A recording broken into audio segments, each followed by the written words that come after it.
Bahrain से Iran पर मिसाइलों की बौछार, जहां रात में मिसाइल हमले से दहशत फैल गई। और अलग अलग तस्वीरें जो सामने आई हैं उससे साफ है कि किस तरीके से हमलों को अंजाम दिया गया है। फिलहाल ये तस्वीर बहरीन और बहरीन की वो तस्वीर जहां रात में मिसाइल हमले से दहशत फैली।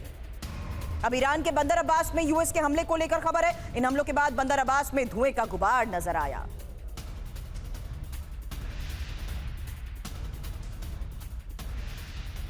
तो डोनाल्ड ट्रंप का आक्रोश, ईरान में महाविनाश, क्योंकि यूएस ने अब ईरान पर हमले का तीसरा चरण शुरू कर दिया। हालांकि ईरान में करीब 140 सैन्य ठिकानों पर बमबारी की गई है। मिसाइलों ड्रोन से ईरानी ठिकानों पर हमले को लेकर ही बड़ी खबर है।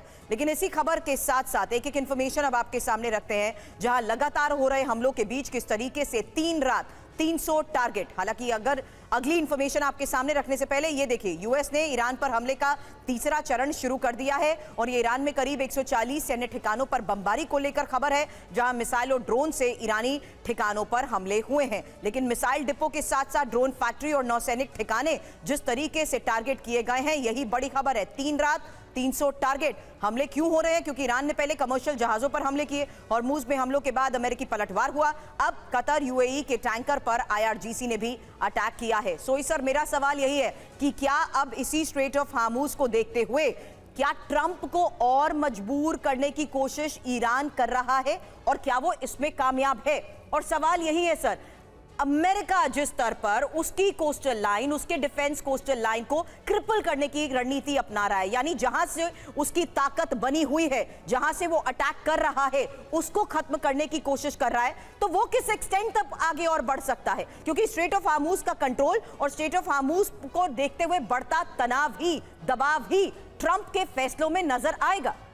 नहीं, बिल्कुल सुरभि जी, ऐसा है कि जिस प्रकार से दोनों बातें हैं, अमेरिका ईरान जो हमले कर रहा है हॉर्मुज के ऊपर और बाकी मध्य पूर्व के देशों पे, ताकि वो अमेरिका को प्रेशर डाले कि आपकी वजह से हम पिटे, जैसे अभी आपने कहा था और हमारे पैनलिस्ट ने कहा था। ये बात बिल्कुल साफ है कि अमेरिका के ऊपर इनडायरेक्ट प्रेशर डालने की कोशिश हो रही है। दूसरी बात, अमेरिका जो कोस्टल एरिया पे हमले कर रहा है, क्योंकि वहीं से ईरान के ड्रोन, वहीं से उनकी आर्टिलरी, वहीं से उनके रॉकेट्स डोमिनेट कर रहे हैं हॉर्मुज को। और ये as a military point of view से मैं भी ये सोचता हूँ कि अगर वहाँ पर जहाँ जहाँ से पिन पॉइंट अटैक करके उन इलाकों को न्यूट्रलाइज किया जाए, नेस्तनाबूद किया जाए, तो एक ईरान की क्षमता कम होती जाएगी धीरे धीरे इनको इंटरसेप्ट करने का, कमर्शियल शिपिंग पर हमला करने का।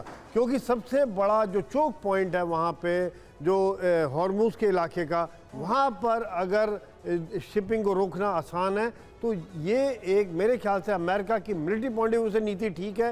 लेकिन क्या उसमें सफल हो पाएगा, ये बहुत बड़ा सवाल है। क्योंकि वहाँ पर जो ज्योग्राफी कंडीशंस हैं, वहाँ पे पहाड़ है, उसके अंदर से उन्होंने रॉकेट साइट्स, ड्रोन साइट्स बनाए हुए हैं, जहाँ पर इतना इफेक्ट नहीं हो पाता है मिसाइल्स का और रॉकेट्स का। दूसरी बात यह है कि पहले 40 दिन के हमलों में जब ईरान ने सरेंडर नहीं किया, जब फुल फ्लैज अटैक चले थे, तो क्या वो अभी उनका मनोबल तोड़ने में सफल हो पाएंगे? क्योंकि जिस प्रकार से हम देख रहे हैं कि अमेरिका के हमलों के बाद भी वो 6 देशों पर फिर हमला किया है, एक मैसेज कर दिया है, दिखा दिया उन्होंने कि आज हमारे अंदर क्षमता है, इतने महीनों के बाद भी हम सीज फायर के बाद हम बिल्टअप कर पाएँ, दोबारा हमला करने में सक्षम है। आज हमारे पास एयर डिफेंस है, रॉकेट्स है, ड्रोन्स है। तो ये बात इस समय में मेरे हिसाब से जहां 28 फरवरी को थी, सिचुएशन फिर वहीं की वहीं वापस वहीं की वहीं आ चुकी है सर। और वार पलटवार के बीच जो तस्वीरें आ रही हैं, उसकी बड़ी खबर एक और है, ईरान पर अमेरिकी हमलों की रफ्तार कैसे बढ़ गई है, क्योंकि तेहरान में ईरानी एयर डिफेंस अब एक्टिव हो चुके हैं। तो बंदर अब्बास में यूएस के हमले को लेकर भी खबर है, साथ ही लगातार हो रहे हमलों के बीच अमेरिकी हमलों की रफ्तार कैसे बढ़ गई है ईरान पर, जहां अब तेहरान में ईरानी एयर डिफेंस भी एक्टिव हैं। वहीं ईरानी टीवी ने भी कहा, चाबहार के पास 2 धमाके हुए हैं, बुशर प्रांत के डेर इलाके में 5 धमाके हुए हैं, सिरिक, मिनाब और बंदर अब्बास के तटों पर भी ब्लास्ट। ईरान के केशम द्वीप पर भी कई धमाके।